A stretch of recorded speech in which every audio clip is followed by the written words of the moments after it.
ഞാൻ പറയുന്നത് SIT ഇനി നിലനിൽക്കുന്നതിൽ അർത്ഥം ഇത് പിരിച്ചുവിടണം. കാരണം ഇത് പിണറായി വിജയൻ്റെ വെറും ഒരു കോടാലിക്കൈയായി, പിണറായി വിജയൻ നിൽക്കാൻ പറഞ്ഞാൽ ഇരിക്കാൻ പറഞ്ഞാൽ കിടക്കുകയും ചെയ്യുന്നൊരു കോടാലിക്കൈയായി SIT മാറിക്കഴിഞ്ഞു. പ്രകാശനെ കൊണ്ട് ഉണ്ണികൃഷ്ണൻ പോറ്റിക്ക് പ്രത്യേകിച്ച് ചെയ്യാൻ കാരണങ്ങളൊന്നുമില്ല. അധികാരമില്ല. അയാളൊരു MP മാത്രമാണ്. അപ്പോൾ സ്വാഭാവികമായി അവർ തമ്മിൽ ബന്ധമുണ്ടെങ്കിൽ പോലും, അവർ തമ്മിൽ അങ്ങോട്ടും ഇങ്ങോട്ടും ഫോൺ സംഭാഷണം നടത്തിയിട്ടുണ്ടെങ്കിൽ പോലും, ഇനി ഉണ്ണികൃഷ്ണൻ പോറ്റി എന്തെങ്കിലും ഉപഹാരം അടൂർ പ്രകാശിന് കൊടുത്തിട്ടുണ്ടെങ്കിൽ പോലും അതൊന്നും തന്നെ കടകംപള്ളി സുരേന്ദ്രനോ PS പ്രശാന്തനോ ഇതിനകത്തുള്ള ഇൻവോൾവ്മെന്റിന്റെ അടുത്തെങ്ങും ആ ഇൻവോൾവ്മെന്റ് വരില്ല എന്ന് മനസ്സിലാക്കാനായിട്ട് വലിയ നിയമപാണ്ഡിത്യമൊന്നും നമുക്ക് വേണ്ട. അടൂർ പ്രകാശിനെ ചോദ്യം ചെയ്യുന്നത് ഉണ്ണികൃഷ്ണൻ പോറ്റിയുടെ കൂടെ ഇരുത്തിക്കൊണ്ടാണ് എന്ന് പറയുന്നു. അത് ജനം പറയുന്നു. അത് ആരാണ് പുറത്തു കൊടുത്തത്? അത് H വെങ്കടേഷ് തന്നെയാണ് പുറത്തു കൊടുത്തിട്ടുള്ളത്. അത് SIT തലവൻ തന്നെയാണ് പുറത്തു കൊടുത്തിട്ടുള്ളത്. അല്ലെങ്കിൽ S ശശിധരൻ ആണ് പുറത്തു കൊടുത്തിട്ടുള്ളത്. നമസ്കാരം. ശബരിമല സ്വർണ്ണക്കൊള്ളയിൽ ഒന്നാം പ്രതി ഉണ്ണികൃഷ്ണൻ പോറ്റി ഉൾപ്പെടെയുള്ള മുഖ്യപ്രതികൾ സ്വാഭാവിക ജാമ്യം നേടി പുറത്തിറങ്ങി. അപ്പോൾ സ്വാഭാവികമായും കേരളത്തിലെ പൊതുസമൂഹത്തിനൊരു സംശയമുണ്ടായിരുന്നത് എങ്ങനെയാണ് ഇതിൻ്റെ ഈ ഒരു അന്വേഷണത്തിൻ്റെ പോക്ക് എന്നുള്ള തരത്തിലുള്ള ചർച്ചകളിലേക്കൊക്കെ പൊതുസമൂഹവും ഒക്കെ എത്തി. അപ്പോൾ ഇന്ന് അപ്രതീക്ഷിതമായി കോൺഗ്രസ് നേതാവും MP-യുമായ അടൂർ പ്രകാശിനെ SIT ചോദ്യം ചെയ്യുന്നു എന്നുള്ള വിവരമാണ് ഇപ്പോൾ പുറത്തു വരുന്നത്. അത് പോറ്റിയെയും കൂട്ടിയാണ് ചോദ്യം ചെയ്യുന്നത്. അത് ഈ അടൂർ പ്രകാശിൻ്റെ പേരൊക്കെ മുമ്പ് തന്നെ വന്നതാണ്. പക്ഷേ ഈ ഒരു അവസരത്തിൽ അടൂർ പ്രകാശിനെ ചോദ്യം ചെയ്യുന്നു. അത് വലിയ വാർത്താ പ്രാധാന്യം നേടുന്നു. അതായത് കടകംപള്ളി സുരേന്ദ്രനോ പ്രശാന്തിനെയോ ചോദ്യം ചെയ്തപ്പോൾ ഉണ്ടാകാത്ത തരത്തിലുള്ള ഒരു രഹസ്യ സ്വഭാവത്തോടു കൂടിയല്ല SIT ചോദ്യം ചെയ്യുന്നത്. അത് എന്താണ് അതുകൊണ്ട് ലക്ഷ്യമിടുന്നത്? അതിൽ ഏറ്റവും പ്രധാനപ്പെട്ട വിഷയം അതാണ്. അതായത് കടകംപള്ളി സുരേന്ദ്രനും ഉണ്ണികൃഷ്ണൻ പോറ്റിയുമായി ബന്ധപ്പെട്ടുകൊണ്ടുള്ള ഒരുപാട് തെളിവുകൾ ഇതിനകം പുറത്തു വന്നിരുന്നു. അയാൾ ബാംഗ്ലൂരിൽ ഉണ്ണികൃഷ്ണൻ പോറ്റിയായിട്ട് സ്വകാര്യ സംഭാഷണം നടത്തുന്നതിൻ്റെ ചിത്രം വന്നു. അതിനുശേഷവും അയാളും ഉണ്ണികൃഷ്ണൻ പോറ്റിയായിട്ട് ബന്ധം സൂചിപ്പിക്കുന്നതിൻ്റെ ചിത്രങ്ങളൊക്കെ പുറത്തു വന്നു. പക്ഷേ പല ഇതുമായി ബന്ധപ്പെട്ടിട്ടുള്ള ആളുകളെയും ചോദ്യം ചെയ്യുന്ന സമയങ്ങളിലെല്ലാം അത് പൊതുമണ്ഡലം അറിഞ്ഞുകൊണ്ടാണ് ചോദ്യം ചെയ്യൽ നടന്നത്. പൊതുമണ്ഡലം അറിഞ്ഞുകൊണ്ട് ചോദ്യം ചെയ്യൽ എന്ന് പറയുമ്പോൾ പൊതുമണ്ഡലത്തെ അറിയാത്ത ചോദ്യം ചെയ്യുന്നതിൽ നടന്നിട്ടുണ്ടായിരുന്നെങ്കിൽ പോലും പല ചോദ്യം ചെയ്യലുകളും പൊതുമണ്ഡലം അറിയുന്നു എന്ന് പറയുമ്പോൾ ആ ചോദ്യം ചെയ്യൽ നടക്കാൻ പോകുന്നു എന്നുള്ള വിവരം മാധ്യമ പ്രവർത്തകർ അറിഞ്ഞിരുന്നു. അപ്പോൾ അവിടെ നമ്മൾ മനസ്സിലാക്കേണ്ട കാര്യം വെച്ചാൽ എങ്ങനെയാണ് മാധ്യമ പ്രവർത്തകർ ഇത് അറിഞ്ഞത് എന്നുള്ളതാണ്. അതിൽ നിന്ന് മനസ്സിലാകുന്നത് എന്താണെന്ന് വെച്ചാൽ മാധ്യമ പ്രവർത്തകർക്ക് SIT തന്നെ ഈ വിവരം ചോർത്തി കൊടുത്തിരുന്നു എന്നുള്ളത് കൊണ്ടാണ്. അതല്ലെങ്കിൽ അത്തരം ആളുകൾ ചോദ്യം ചെയ്യപ്പെടുമ്പോൾ പിന്നെ മാധ്യമ പ്രവർത്തകർ അറിയേണ്ട കാര്യമില്ല. ഇപ്പം D മണി വന്നപ്പോൾ അറിഞ്ഞു, മറ്റുള്ളവരെല്ലാം ചോദ്യം ചെയ്തപ്പോഴെല്ലാം എല്ലാ പ്രതികളും ചോദ്യം ചെയ്തപ്പോഴത്തേക്കും എല്ലാ പ്രതികളും അല്ല എന്നുവെച്ചാൽ ചോദ്യം ചെയ്യൽ എന്നെ വിധേയമായപ്പോൾ പൊതുമണ്ഡലം അറിഞ്ഞവർ, പ്രതികളും സാക്ഷികളുമായിട്ടുള്ള പല ആളുകളും ഒക്കെ ആയി ബന്ധപ്പെട്ട് ചോദ്യം ചെയ്യൽ നടന്നപ്പോൾ പൊതുമണ്ഡലം അത് അറിഞ്ഞതിൻ്റെ പ്രധാനപ്പെട്ട കാരണം എന്ന് പറഞ്ഞാൽ SIT തന്നെ അത് പിന്നെ മാധ്യമങ്ങൾക്ക് ചോർത്തി കൊടുത്തുകൊണ്ടുള്ളതാണല്ലോ അവരറിയുന്നത്. കാരണം മാധ്യമപ്രവർത്തകർ അറിയാതെ ഒരുപാട് ചോദ്യം ചെയ്യലുകൾ നടന്നിട്ടുണ്ട്. അപ്പോൾ അതിൻ്റെ അർത്ഥം പല ചോദ്യം ചെയ്യലുകളും മാധ്യമപ്രവർത്തകർ അറിഞ്ഞിട്ടുണ്ടെങ്കിൽ അത് SIT തന്നെ ചോർത്തി കൊടുത്തിട്ടുള്ളതാണ് എന്നുള്ളതാണ്. അങ്ങനെ ഇരിക്കവെയാണ് കടകംപള്ളി സുരേന്ദ്രനെയും PS പ്രശാന്തനെയും അതീവ രഹസ്യമായി SIT ചോദ്യം ചെയ്യുന്നത്. അപ്പോൾ അവിടെ വരുന്നൊരു സംശയം എന്ന് പറയുന്നത് എന്തുകൊണ്ട്, അപ്പം നമ്മൾ ആലോചിക്കേണ്ടതെന്ന് വെച്ച് കഴിഞ്ഞാൽ ഈ കേസുമായി ബന്ധപ്പെട്ടുകൊണ്ട് വളരെയധികം ബന്ധമുണ്ട് എന്ന് പൊതുമണ്ഡലം ഉറച്ചു വിശ്വസിക്കുന്ന രണ്ട് പേരാണ്. ഒന്ന് കടകംപള്ളി സുരേന്ദ്രനും ഒന്ന് PS പ്രശാന്ത്. അവർ രണ്ടുപേരും ഈ സർക്കാരുമായി ഈ അടുത്ത ബന്ധമുള്ളവരാണ്. ഒരാൾ സ്റ്റേറ്റ് കമ്മിറ്റി മെമ്പറാണ്, മുൻ മന്ത്രിയാണ്. ഈ ക്രമക്കേട് നടക്കുമ്പോൾ അയാൾ ദേവസ്വം മന്ത്രിയായിരുന്നു. രണ്ടാമത്തെ ആൾ ദേവസ്വം ബോർഡിൻ്റെ പ്രസിഡൻ്റായിരുന്നു. അപ്പോൾ ഇവരെ സംബന്ധിച്ചിടത്തോളം ഇവർക്ക് രണ്ടുപേർക്കും സർക്കാരുമായി വളരെ അടുത്ത ബന്ധമുള്ള ആളുകളാണ്. അപ്പോൾ സ്വാഭാവികമായും ഉള്ള ചോദ്യം, സർക്കാരുമായി അടുത്ത ബന്ധമുള്ള സർക്കാരിന് വേണ്ടപ്പെട്ട രണ്ട് പ്രധാനപ്പെട്ട ആളുകൾ എന്തുകൊണ്ട് അവരുടെ ചോദ്യം ചെയ്യൽ രഹസ്യമാക്കി വെക്കപ്പെട്ടു അത് പറയുമ്പോൾ SITക്ക് പറയാം ഞങ്ങൾ 10-100 വരെ ചോദ്യം ചെയ്തു, അതിൽ ഇത്രയും പേരുടെ പുറത്തറിഞ്ഞു എന്നൊക്കെ പറയാമെങ്കിൽ പോലും SIT പറയുമ്പോഴാണല്ലോ ചോദ്യം ചെയ്യലിനെ കുറിച്ചിട്ട് പൊതുജനം. അപ്പോൾ ആ സാഹചര്യത്തിൽ കടകംപള്ളി സുരേന്ദ്രനും PS പ്രശാന്തനെയും ചോദ്യം ചെയ്ത സമയത്ത് അത് രഹസ്യമായി സൂക്ഷിച്ചു.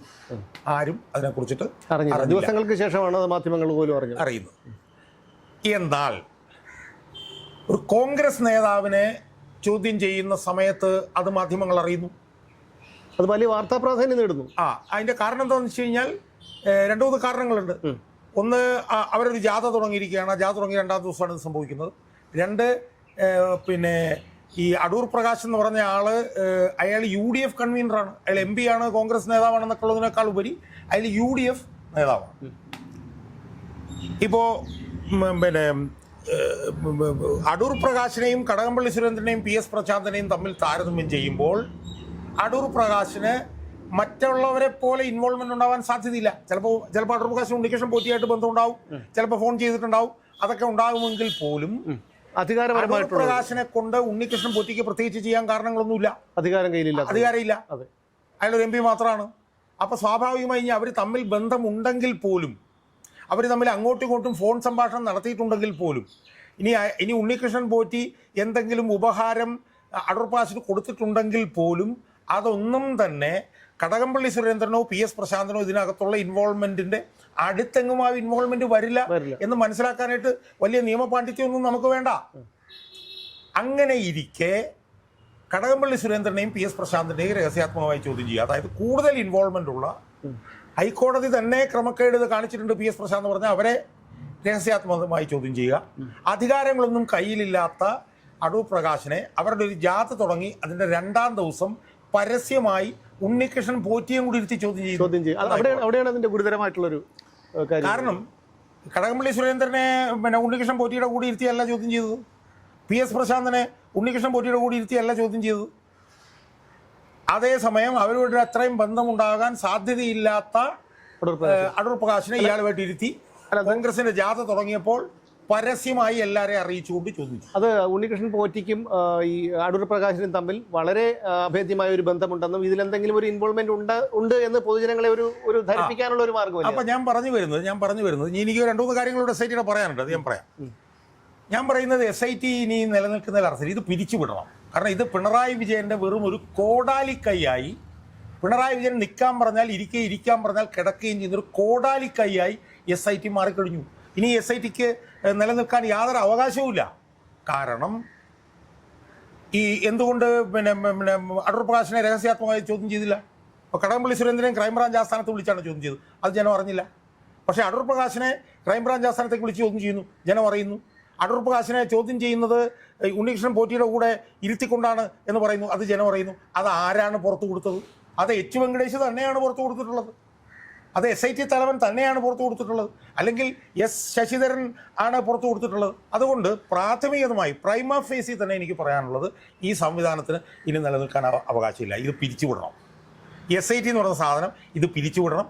ഇത് പിണറായി വിജയൻ്റെ ഓഫീസിൽ നിന്നുള്ള നിർദ്ദേശത്തിനനുസരിച്ച് പ്രവർത്തിക്കുന്ന പിണറായി വിജയൻ്റെ ഒരു ഓഫീസിൻ്റെ ഒരു അഡ്ജങ്ക്റ്റാണ് ഈ SIT എന്നുള്ളത്. അവർക്കിനി യാതൊരു ഇതും അന്വേഷണം തുടരുന്നതിനില്ല. ഒന്നാമത്തെ കാര്യം. രണ്ടാമത്തെ കാര്യം ഇപ്പോൾ മനസ്സിലാക്കുന്നത് എന്താ? രണ്ടാമത്തെ കാര്യം എന്ന് പറഞ്ഞു കഴിഞ്ഞാൽ നമ്മൾ മനസ്സിലാക്കുന്നത് ഇപ്പം പോറ്റി പുറത്തു പോയി, മറ്റുള്ളവരും എല്ലാം പുറത്തു പോയി. ആ പുറത്തു പോയതിനെ ഹൈക്കോടതി ന്യായീകരിച്ചിട്ടുമുണ്ട്. പക്ഷേ ഹൈക്കോടതി ന്യായീകരിച്ചെന്ന് പറയുമ്പോഴും 90 ദിവസം കഴിയുമ്പോൾ ഇയാൾക്ക് സ്വാഭാവിക ജാമ്യം കിട്ടുമെന്നുള്ള തലയ്ക്ക് വെളിവില്ലാത്തവരാണോ ഈ H വെങ്കടേഷും S ശശിധരനും? ഇയാളാണ് ഇതിനകത്ത് ഏറ്റവും പ്രധാനപ്പെട്ട പ്രതിയെന്നും ഇയാൾ പുറത്തേക്ക് പോയാൽ ഈ അന്വേഷണത്തെ അത് ബാധിക്കുമെന്നും അറിയാൻ മേലാത്തവരാണോ ഈ 2 പോലീസ് ഉദ്യോഗസ്ഥന്മാർ? അതുകൊണ്ട് തന്നെ 90 ദിവസം തീരുന്നതിന് മുമ്പ്, ഇയാൾക്ക് സ്വാഭാവിക ജാമ്യം കിട്ടുന്നതിന് മുമ്പ് കുറ്റപത്രം സമർപ്പിക്കില്ല. ഇപ്പം ഇന്നിപ്പം രമേശ് ചെന്നിത്തല പറയുന്നത് കേട്ടെന്താ? ഭാഗിക കുറ്റപത്രത്തെക്കുറിച്ചിട്ട് എനിക്കത്ര ധാരണ ഉണ്ടായിരുന്നില്ല. പക്ഷേ അയാൾ പറഞ്ഞത്, രമേശ് ചെന്നിത്തല ഇപ്പോൾ പറഞ്ഞത് നടിയാക്രമിച്ച കേസിൽ ഭാഗിക കുറ്റപത്രം കൊടുത്തു. അതുകൊണ്ടാണ് പ്രതികൾക്ക് കൂടുതൽ കാലം ജയിലിൽ കിടക്കാൻ കഴിഞ്ഞത്, ജയിലിൽ കിടക്കേണ്ടി വന്നത്. അതെന്തുകൊണ്ട് ഇവിടെ ചെയ്തില്ല? യഥാർത്ഥത്തിൽ നടിയാക്രമിച്ച കേസിന് പ്രാധാന്യമില്ലാത്തൊരു കേസാണെന്ന് ഞാൻ പറഞ്ഞത്. പക്ഷേ അതിനേക്കാളൊക്കെ വലിയ റാമിഫിക്കേഷൻസ് ഉണ്ട് എന്ന് ബഹുമാനപ്പെട്ട കോടതി തന്നെ നമ്മളോട് പറഞ്ഞൊരു കേസാണിത്. ആ കേസിലെ ഏറ്റവും പ്രധാനപ്പെട്ട പ്രതി, ബാക്കി ആരായാലും എനിക്ക് കുഴപ്പമില്ല. ഇപ്പോൾ പത്മകുമാറോ അല്ലെങ്കിൽ വാസുവോ അല്ലെങ്കിൽ മുരാരി ബാബുവോ അവരൊന്നും പോയാലും എനിക്ക് പ്രശ്നമില്ല. പക്ഷേ ഉണ്ണികൃഷ്ണൻ പോറ്റി പോകാതിരിക്കാനുള്ള മുൻകരുതൽ SIT എടുത്തില്ല എന്ന് പറയുമ്പോഴും SIT അനുസരിക്കുന്നത് ബഹുമാനപ്പെട്ട ഹൈക്കോടതിയല്ല, പിണറായി വിജയൻ്റെ ഓഫീസിലാണ് എന്നുള്ളതിൻ്റെ രണ്ടാമത്തെ തെളിവാണ് ഇത്. ഇനി മൂന്നാമത്തെ തെളിവ് ഞാൻ മനസ്സിലാക്കുന്നത് എന്താ? മൂന്നാമത്തെ തെളിവ് ഈ ആരെയും പ്രോസിക്യൂട്ട് ചെയ്യാനുള്ള അനുവാദം സർക്കാർ കൊടുത്തിട്ടില്ല എന്നാണ് ഇപ്പോൾ പറയുന്നത്. സർക്കാരിനോട് ആവശ്യപ്പെട്ടിട്ടും സർക്കാർ കൊടുത്തില്ല എന്ന് പറയുന്നത്. അപ്പോൾ ക്ലിയർ ആയില്ലേ? സർക്കാരിൻ്റെ ഇൻറ്റൻഷൻ ക്ലിയർ ആയില്ലേ? പ്രോസിക്യൂഷൻ അനുമതി വേണം, അത് കൊടുത്തിട്ടില്ല. അത് മൂന്നാമത്തെ വിഷയം. നാലാമത്തെ വിഷയമായിട്ട് ഇപ്പോൾ കേൾക്കുന്നത് എന്താണ്? VSSCയിൽ നിന്നുള്ള പിന്നെ പരിശോധനാ ഫലത്തിനകത്ത് കൺഫ്യൂഷൻ വന്നതിൻ്റെ പുറകിൽ ഇടപെടലുണ്ടെന്നുള്ള നിലയിലാണ് ഇപ്പോൾ കേൾക്കുന്നത്. അതിലെനിക്ക് അഭിമാനമുണ്ട്. കാരണം ഞാൻ നേരത്തെ വീഡിയോ ചെയ്തിട്ടുണ്ട്. VSSCയിൽ നിന്ന് വരുന്നതിനകത്ത് അട്ടിമറി നടക്കാനുള്ള സാധ്യതയുണ്ട്. VSSCയിലെ ഭൂരിപക്ഷ ഉദ്യോഗസ്ഥന്മാരും ഇടതുപക്ഷവുമായി ബന്ധപ്പെട്ടിട്ടുള്ളവരാണ്. ശാസ്ത്രജ്ഞന്മാരുടെ ഇടയിലൊക്കെ തന്നെ CPM വലിയ സ്വാധീനമുണ്ട്. അതുകൊണ്ട് VSSCയിലെ പരീക്ഷണം നിർണായകമായതുകൊണ്ട് അതിനകത്ത് ഇടപെടൽ നടത്താൻ സാധ്യതയുണ്ടെന്ന് ഞാൻ പറഞ്ഞു. ഇപ്പോൾ എന്താ സംഭവിച്ചിരിക്കുന്നത്? VSSCയിൽ നിന്നുള്ള അന്വേഷണം വന്നിട്ട് അതിനകത്തൊന്നും തെളിയുന്നില്ല. അപ്പോൾ സ്വാഭാവികമായും അവിടെയും ഇടപെടൽ വന്നിട്ടുണ്ട്. തെളിവുകളെല്ലാം പോയി കഴിഞ്ഞില്ലേ? അതെ. അപ്പോൾ തെളിവുകളെല്ലാം തന്നെ സർക്കാർ ഇടപെട്ട്, മുഖ്യമന്ത്രിയുടെ ഓഫീസ് ഇടപെട്ട് നശിപ്പിച്ച് കഴിഞ്ഞിരിക്കുന്നു എന്ന് തെളിഞ്ഞിരിക്കുന്നു. എന്നാൽ ഇപ്പോൾ എന്താ സംഭവിച്ചിരിക്കുന്നത്? അടൂർ പ്രകാശിൻ്റെയും കൂടെ വന്നതോടുകൂടി CPMകാരെ രക്ഷപ്പെടുത്തുക എന്നുള്ളത് മാത്രമല്ല, കോൺഗ്രസ്സുകാരെ പെടുത്തുക എന്നുള്ളത് കൂടി SITയുടെ ഉദ്ദേശ ലക്ഷ്യമാണെന്നുള്ളത് ഇപ്പോൾ വന്നിരിക്കുന്നു. അല്ല, ഇതെല്ലാം മുൻകൂട്ടി കണ്ടുകൊണ്ട് ഒരു പദ്ധതി ആസൂത്രണം ചെയ്തിട്ടായിരിക്കുമല്ലോ ഇടക്കാല റിപ്പോർട്ട്, അല്ല ഒരു ഭാഗികമായിട്ടുള്ള ഒരു കുറ്റപത്രം പോലും കൊടുക്കാതിരുന്നതും ഉണ്ണികൃഷ്ണൻ പോറ്റിക്ക് പുറത്തിറങ്ങാനുള്ള ഒരു സാഹചര്യം ഒരുക്കിയതും. അതൊക്കെ ഒരു പക്ഷേ എനിക്ക് തോന്നുന്നു, ഇപ്പോൾ തോന്നുന്നു, ഈ പറയുന്ന ഒരു പദ്ധതിയുടെ ഭാഗമായിട്ടായിരിക്കാം. അല്ല, അത് ഉറപ്പാണല്ലോ. അതിപ്പോൾ ക്ലിയർ അല്ലേ? ആ കാര്യത്തിൽ വളരെ വളരെ ക്ലിയർ അല്ലേ? ഏറ്റവും വലിയ ഗതികെട്ട അവസ്ഥ എന്താ പറഞ്ഞാൽ, ഈ വൃത്തികേടുകളും ഈ ചെറ്റത്തരങ്ങൾ മുഴുവൻ കാണിക്കുന്ന സ്പെഷ്യൽ ഇൻവെസ്റ്റിഗേഷൻ ടീമിന്റെ അന്വേഷണം മെറ്റിക്കുലസും തറോയും ആണെന്ന് ഹൈക്കോടതിയുടെ ദേവസ്വം പറയുന്നു എന്ന് കേൾക്കുമ്പോഴാണ് നമുക്ക് അത്ഭുതം തോന്നുന്നത്. അപ്പം അതുകൊണ്ട് ഇത് പൊതുജനങ്ങൾ മനസ്സിലാക്കുക എന്നുള്ളത് മാത്രമേ നമുക്ക് ഇതിനകത്ത് പറയാൻ. ഞാൻ പറഞ്ഞില്ല, ഇപ്പം പിന്നെ PS പ്രശാന്തിൻ്റെ കാലത്തെ ക്രമക്കേടുകൾ നവംബർ 5 വിധിന്യായത്തിൽ 19 മുതൽ 26 വരെയുള്ള 8 പാരഗ്രാഫ്സിൽ വിശദമായി പറഞ്ഞിട്ടുള്ളതാണ് ഹൈക്കോടതി. അതെ. അയാളെ ചോദ്യം ചെയ്യുമ്പോൾ ജനങ്ങൾ അറിയുന്നില്ല. കടകംപള്ളി സുരേന്ദ്രൻ ഇതുമായിട്ട് ബന്ധമുണ്ടെന്നുള്ളതിന് ഒരുപാട് തെളിവുകൾ നമ്മുടെ മുമ്പിലുണ്ട്. അയാളെ ചോദ്യം ചെയ്യുമ്പോൾ നമ്മൾ അറിയുന്നില്ല. നമ്മൾ അതേസമയം ഒരു അധികാര സ്ഥാനത്തും ഇല്ലാതിരുന്ന, അതായത് അടൂർ പ്രകാശ് യഥാർത്ഥത്തിൽ UDF ഭരിക്കുമ്പോൾ ദേവസ്വം മന്ത്രി പോലും ആയിരുന്നില്ല. അയാളെന്താ റവന്യൂ മന്ത്രിയായിരുന്നു. അങ്ങനെയുള്ള അയാളെ ഉണ്ണികൃഷ്ണൻ പോറ്റിയായിട്ട് ഇരുത്തി ചോദ്യം ചെയ്യുന്നു. അത് പത്രക്കാർ മുഴുവൻ അറിയുന്നു. അതുകൊണ്ടാണ് ഞാൻ പറഞ്ഞത്, ഇനി ഒട്ടും താമസിയാതെ SITക്ക് 1 മിനിറ്റ് പോലും തുടരാൻ അവകാശമില്ല, അർഹതയില്ല. ഇത് പിരിച്ചുവിടണം. ബഹുമാനപ്പെട്ട ഹൈക്കോടതി തന്നെ SIT തൊണ്ടതാഴെ വീണിട്ട് നമ്മൾ പറഞ്ഞത് 5 പേരെ അറസ്റ്റ് ചെയ്യുന്നതാണ്. എവിടെ അറസ്റ്റ് ചെയ്തു? അല്ലാതെ മാത്രമല്ല, ഈ ബാംഗ്ലൂർ എയർപോർട്ടിൽ വെച്ച് ഉണ്ണികൃഷ്ണൻ പോറ്റിയും മറ്റ് 2 പേരും കടകംപള്ളിയും കൂടി ഇരുന്ന് ചർച്ച നടത്തുന്നതായിട്ടുള്ള ചിത്രങ്ങളൊക്കെ പുറത്തു വന്നു. സോണിയാഗാന്ധിയും പോറ്റിയും അടൂർ പ്രകാശും തമ്മിൽ ഉള്ള ഒരു ചിത്രത്തിനേക്കാളും എത്രയോ ഗുരുതരമായിട്ടുള്ള ഒരു ചിത്രമാണത്. അതിനെക്കുറിച്ച് യാതൊരു ചർച്ചയും ഉണ്ടായിട്ടില്ല. ഒന്നാമത്തെ കാര്യം. രണ്ടാമത്തെ കാര്യം എന്ന് പറഞ്ഞു കഴിഞ്ഞാൽ, ഇതുമായി ബന്ധപ്പെട്ട് നമ്മൾ ചിന്തിക്കേണ്ടത്, സോണിയാഗാന്ധിയെ പോയി കണ്ടത് 2013 2014 ആണ് എന്നാണ് ആന്റോ ആന്റണി വന്ന് പറഞ്ഞിട്ടുള്ളത്. സോണിയാഗാന്ധിയെ കണ്ടപ്പോഴത്തേക്ക് സോണിയാഗാന്ധിയുടെ കയ്യിൽ ഒരു ചരടാണ് കെട്ടിക്കൊടുത്തിട്ടുള്ളത്. കൂടെ ഇവരൊക്കെ നിൽപ്പുണ്ടായിരുന്നുള്ളത്. സമയത്ത് അവിടെ ഒരു ക്രമക്കേടുകളും ശബരിമലയിൽ നടന്നിട്ടില്ല. ആ ഒരു ചരട് കെട്ടിക്കൊടുത്തു. അതേസമയം ഈ കൊള്ള ശബരിമലയിൽ നടന്നുകൊണ്ടിരിക്കുന്ന സമയത്താണ് ദേവസ്വം മന്ത്രി ഉണ്ണികൃഷ്ണൻ പോറ്റിയായിട്ട് ബാംഗ്ലൂർ എയർപോർട്ടിൽ ഇരിക്കുന്നത്. ഈ കൊള്ള നടക്കുന്ന സമയത്താണ് ഉണ്ണികൃഷ്ണൻ പോറ്റിയുടെ വീട് വഴി കടന്നു പോകുന്ന കടകംപള്ളി സുരേന്ദ്രൻ ഉണ്ണികൃഷ്ണൻ പോറ്റിയുടെ വീട്ടിൽ ചെന്നിട്ട് കൊച്ചിൻ്റെ നൂലുകെട്ടിനും അച്ഛൻ്റെ പിറന്നാളിനും സമാനമായിട്ട് ചെല്ലുന്നത്. അതിൻ്റെ വിശദാംശങ്ങളെല്ലാം പുറത്തു വന്നതാണ്. ആ വിശദാംശങ്ങൾ പുറത്തു വന്നിട്ടും അത് സംബന്ധിച്ച് ഒരനക്കവും ഇല്ല. അതേസമയം ഉണ്ണികൃഷ്ണൻ പോറ്റിയുമായി എന്തെങ്കിലും ഫോൺ ബന്ധമോ അല്ലെങ്കിൽ എന്തെങ്കിലും ഉപകാരത്തിന് ബന്ധമോ ഒക്കെ മാക്സിമം ഉണ്ടാകാൻ സാധ്യതയുള്ള അടൂർ പ്രകാശിനെ പരസ്യമായി ഇരുത്തി ചോദ്യം ചെയ്യുന്നുള്ള വിവരം SIT തന്നെ പത്രക്കാർക്ക് ചോർത്തി കൊടുക്കുന്നു എന്ന് പറഞ്ഞാൽ യഥാർത്ഥത്തിൽ ഇവരെ പിരിച്ചുവിടുക മാത്രമല്ല, ഇവർക്കെതിരെ കേസും കൂടെ എടുക്കേണ്ടതാണ്. അത് മാത്രമല്ല, ഇനിയിപ്പോൾ സംഭവിക്കാൻ പോകുന്ന മറ്റൊരു കാര്യം, ഈ ഇടത് സൈബർ ഇടങ്ങളിൽ ഇത് വളരെ വ്യാപകമായി പ്രചരിപ്പിക്കും. അവർ അതായത് വളരെ കുപ്രചരണങ്ങൾ നടത്തും. അടൂർ പ്രകാശിന് ഈ വിഷയത്തിൽ ബന്ധമുണ്ട് എന്നുള്ള തരത്തിൽ അവർ ഓരോ കാര്യങ്ങൾ അവർ തന്നെ പടച്ചുണ്ടാക്കി അത് പ്രചരിപ്പിക്കും. അതാണ് ഇന്ന് നടക്കാൻ പോകുന്നത്. അല്ല, നമ്മളിതിനകത്ത് കാണേണ്ട വേറൊരു പ്രധാനപ്പെട്ട കാര്യം കൂടി ഉണ്ട്. അതെന്താണെന്ന് ചോദിച്ചാൽ, CPMന്റെ കണ്ണൂരിലെ ഉരുക്കുകോട്ട ആകെ തകർന്ന് തരിപ്പണായിരിക്കുകയാണ്. കുഞ്ഞികൃഷ്ണൻ എന്ന് പറഞ്ഞിട്ടുള്ള പാർട്ടി നേതാവ് ഉയർത്തിയിട്ടുള്ള വിഷയത്തിൽ CPM-ന്റെ പണി അട്ടാപട്ടലം തീർന്നിരിക്കുകയാണ്. എം.വി. ഗോവിന്ദൻ്റെ നേതൃത്വത്തിലുള്ള ഒരു ജാഥയിൽ എം.വി. ഗോവിന്ദന് പത്രസമ്മേളനം നടത്തുമ്പോൾ എം.വി. ഗോവിന്ദന് ഇരിക്കാൻ നിൽക്കാൻ മേലാത്ത അവസ്ഥയാണ് ഈ വിഷയം കൊണ്ടുണ്ടായിരിക്കുന്നത്. ആ വിഷയത്തെ അട്ടിമറിക്കാനും ആ വിഷയം ജനങ്ങൾ ചർച്ച ചെയ്യാതിരിക്കാനും കൂടി ആയിരിക്കണം ഇയാളെ ഇപ്പൊ ചോദ്യം ചെയ്യുന്നതാണ്. അങ്ങനെ നമുക്ക് അനുമാനിക്കാം. കാരണം സർക്കാരിനെ പ്രതിസന്ധിയിലാക്കുന്ന അല്ലെങ്കിൽ പിണറായി വിജയനെ പ്രതിസന്ധിയിലാക്കുന്ന ഏതൊരു വിഷയം വരുമ്പോഴും ഇത്തരം ഒരു സംഭവം പൊങ്ങി വരുന്നത്. പക്ഷേ ഇതിന്റെ ഗൗരവാവസ്ഥ എന്താ? ഇത് പൊക്കിക്കൊണ്ടുവന്നിരിക്കുന്നത് ശബരിമല പെരുങ്കൊള്ള അന്വേഷിക്കുന്ന സ്പെഷ്യൽ ഇൻവെസ്റ്റിഗേഷൻ ടീമാണ്. അവരുടെ ജോലി ഇതാണോ? ഞാൻ ചോദിക്കുന്നത്, ഇപ്പം അടൂർ പ്രകാശുമായി ബന്ധപ്പെട്ടുകൊണ്ട് ചില ഫോട്ടോകളൊക്കെ വന്നു, അയാൾക്ക് ചില സമ്മാനങ്ങൾ കൊടുക്കുന്നതിന്റെ ഫോട്ടോകളൊക്കെ വന്നു. എത്ര ദിവസം മുമ്പാണ് അത് വന്നത്? അല്ലല്ല, ഞാൻ പറഞ്ഞു വരുന്നത് ചോദ്യം ചെയ്യലിന്റെ അല്ല, ഈ ഫോട്ടോകൾ അടൂർ പ്രകാശുമായി ബന്ധപ്പെട്ട് വന്നിട്ട് ദിവസം എത്രയായി? അപ്പോഴൊന്നും അടൂർ പ്രകാശിനെ ചോദ്യം ചെയ്യുന്നില്ല. ചോദ്യം ചെയ്യുന്നത് എപ്പോഴാണ്? CPM പ്രതിസന്ധിയിലായി കഴിയുമ്പോൾ, CPM കണ്ണൂരിലെ ഉരുക്കുകോട്ടയിൽ പോലും പ്രതിസന്ധിയിലായി കഴിയുമ്പോൾ അടൂർ പ്രകാശിനെ ചോദ്യം ചെയ്യുന്നു, അത് പരസ്യമായി ചോദ്യം ചെയ്യുന്നു. അതിൻ്റെ വിവരങ്ങൾ മുഴുവൻ പുറത്തേക്ക് ചോർത്തി കൊടുക്കുന്നത് സ്പെഷ്യൽ ഇൻവെസ്റ്റിഗേഷൻ ടീം എന്ന് പറഞ്ഞിട്ടുള്ള ഇവന്മാരാണ്. അതുകൊണ്ട് ഇവരുടെ ലക്ഷ്യം ശബരിമല പെരുങ്കൊള്ള അന്വേഷിക്കലല്ല. ഇവരുടെ ലക്ഷ്യം പിണറായി വിജയൻ എന്ത് നിൽക്കാൻ പറഞ്ഞാൽ ഇരിക്കുകയോ ഇരിക്കാൻ പറഞ്ഞാൽ കിടക്കുന്നു. അതുകൊണ്ട് ഇത് പിരിച്ചുവിടുകയും ഇതിനെതിരെ ഏതെങ്കിലും പൊതുപ്രവർത്തനം കൊണ്ടുവന്ന് ഏതെങ്കിലും പോലീസ് സ്റ്റേഷനിൽ ഒരു പരാതി കൊടുത്തിട്ട് അത് കോടതിയിലേക്ക് കൊണ്ടുവരികയും ചെയ്യണം എന്നാണ് എനിക്ക് സൂചിപ്പിക്കുന്നത്. അല്ല, ഒരിക്കലും അത് പോലീസ് സ്റ്റേഷനിൽ ഒരു പരാതി കൊടുത്തു കഴിഞ്ഞാലുള്ള ഒരു അവസ്ഥയൊക്കെ അറിയാമല്ലോ. എന്തായാലും കേസന്വേഷണം പൂർണ്ണമായും അട്ടിമറിക്കപ്പെട്ടു കഴിഞ്ഞു എന്ന് നമുക്ക് ഈ പ്രതികളെല്ലാവരും ജാമ്യത്തിൽ ഇറങ്ങിയപ്പോഴും ഈ BSSയിലെ ഈ റിപ്പോർട്ടിൻ്റെ ഒരു സംശയമായിട്ടുള്ള ഒരു സാഹചര്യം, ഇതെല്ലാം നമുക്ക് മനസ്സിലാക്കാൻ കഴിയുന്നത് അന്വേഷണം അട്ടിമറിക്കപ്പെട്ടു കഴിഞ്ഞു. ഈ അന്വേഷണം അട്ടിമറിക്കപ്പെട്ട് കഴിഞ്ഞപ്പോൾ എന്താണ് ചെയ്യാൻ പറ്റുന്നത്? ഈ അന്വേഷണം അട്ടിമറിക്കപ്പെട്ടു എന്നുള്ള നിലയിലല്ല നമ്മൾ ഇനി ചർച്ച ചെയ്യേണ്ടത്.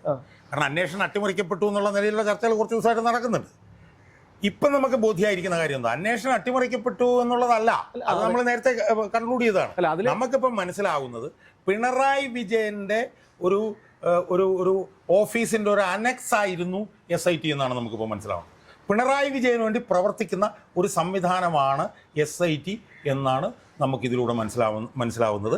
കണ്ണൂരിൽ CPM നേരിടുന്ന ഈ പ്രതിസന്ധി മറച്ചുവെക്കാൻ വേണ്ടി പിണറായി വിജയനുമായി SITയിലെ H. വെങ്കടേഷും S. ശശിധരനും ചേർന്ന് നടത്തിയിട്ടുള്ള ഗൂഢാലോചനയുടെ ഭാഗമായിട്ടാണ് ഈ ചോദ്യം ചെയ്യലിൻ്റെ വാർത്ത മാധ്യമങ്ങൾക്ക് ചോർത്തിക്കൊടുത്തതും എന്നുള്ളതാണ് നമ്മൾ മനസ്സിലാക്കുന്നത്. അല്ല, ഇനിയിപ്പോൾ ഒരു കാര്യമുണ്ട്. കാരണം അടൂർ പ്രകാശിനെ ചോദ്യം ചെയ്ത് വിട്ടയച്ചാലും ഇനി പല കോൺഗ്രസ് നേതാക്കളും, ആരോപണ വിധേയരായിട്ടുള്ള പല കോൺഗ്രസ് നേതാക്കളോ ഒക്കെ ഇത്തരത്തിൽ വരും ദിവസങ്ങളിൽ ചോദ്യം ചെയ്യപ്പെട്ടേക്കാം.